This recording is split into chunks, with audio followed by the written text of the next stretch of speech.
Frank the pilot with the first go-around. Solo, all by myself. What is a go-around? I'm going to tell you about a go-around. I was a single pilot captain for Midnight Express in the Cessna 402, flying on the Federal Aviation Part 135 rules. At this point in my career, the Cessna 402 was the largest airplane that I've ever flown. It was about 44 by 36 feet and a max weight of 6,850 pounds and a seating capacity of 10, but the plane I would fly was configured for only 2 seats, so I can carry as much freight as possible. The main route left Atlanta Hartsfield International Airport, Alpha Tango Lima, around 6 a.m. in the morning and flew to Pensacola, Florida, Papa November Bravo, and then on to Mobile, Alabama, Mike Oscar Bravo. At around 9 o'clock at night, I would fly the return flight from Mobile to Atlanta. This was a Monday through Friday operation, so I lived in Mobile, Alabama. My first go-around was a missed approach while flying in an instrument ILS runway 26 right into Atlanta in the Cessna 402 as a single pilot captain. The air traffic controller instructed me to fly 170 knots, which is around 200 miles per hour, to the outer marker final approach fix.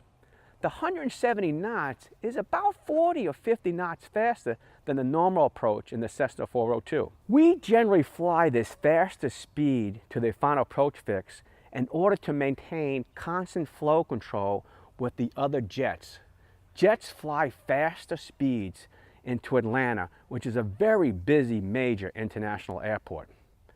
Most final approach fixes are about 5 miles from the runway and about 1,500 feet above the ground. Usually the pilot has sufficient time to slow the aircraft to the normal approach speed before landing. This is way before we had standard stabilized approaches in the aviation industry. My final approach speed was about 125 knots, and I had slowed down to that speed before the decision height for the ILS approach to runway 26. The decision height is the point where the pilot decides whether he can see the runway or runway environment and decides whether he's in a position to make a safe landing or he has to execute a go-around. The decision height is usually about 200 feet above the ground and a half a slant mile to the runway. Some decision heights are as low as 50 feet. When I flew the Airbus 300 for FedEx, my decision height was 50 feet and I only needed an RVR, 300 touchdown, 300 mid, and 0 rollout. Very low minimums.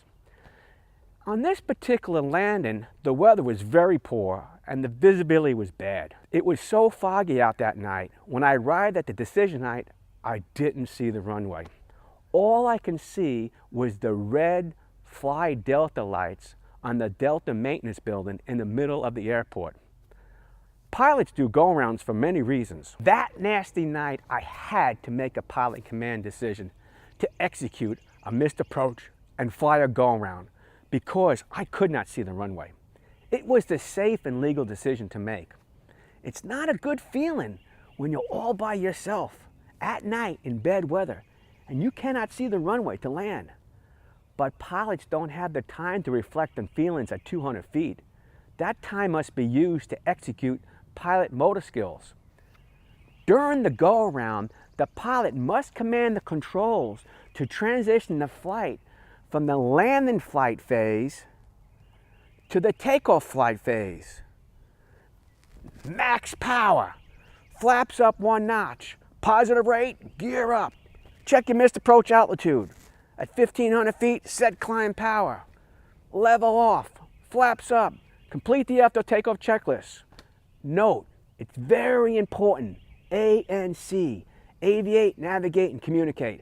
Fly the airplane first, know where you're going, and then communicate to ATC. Immediately, ATC will say, why did you do a go-around and how can we be of assistance to you?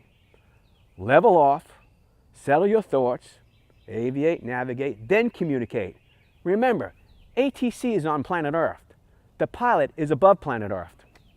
Could I attempt to fly another instrument approach and see the runway and land? Or would I have to go to another airport with good weather and land there? How much fuel did I have? There's a missed approach procedure that instructs the pilot in detail what heading and altitude to fly during the go-around. As I was executing the missed approach procedure, the air traffic controller inquired whether I'd like to attempt a second ILS to the approach runway 26 right. The fuel gauges indicated I had enough fuel, so I accepted. On the second approach, the controller authorized me to fly at any speed of my discretion. I slowed to my normal final approach speed early, a few miles before that final approach fix. I configured the aircraft for landing early, and I glued my eyes to look for the runway and the runway approach lights. This time, I saw the runway and decided to land. It's always a good feeling to touch down on planet Earth. We make our money above planet Earth, and it's serious business. Safety, safety first. You want to live. Then be legal, and then be efficient, and then, especially at FedEx, be reliable. It's better to tell a bad, embarrassing story than to die and not be able to tell a story at all. Now you know what a go-around is. It's that transition from the landing flight phase to the takeoff flight phase. And maybe you know what the pilot is thinking and what he is doing. Subscribe for more pilot stories, and thank you for the likes. Enjoy the day, if not the night.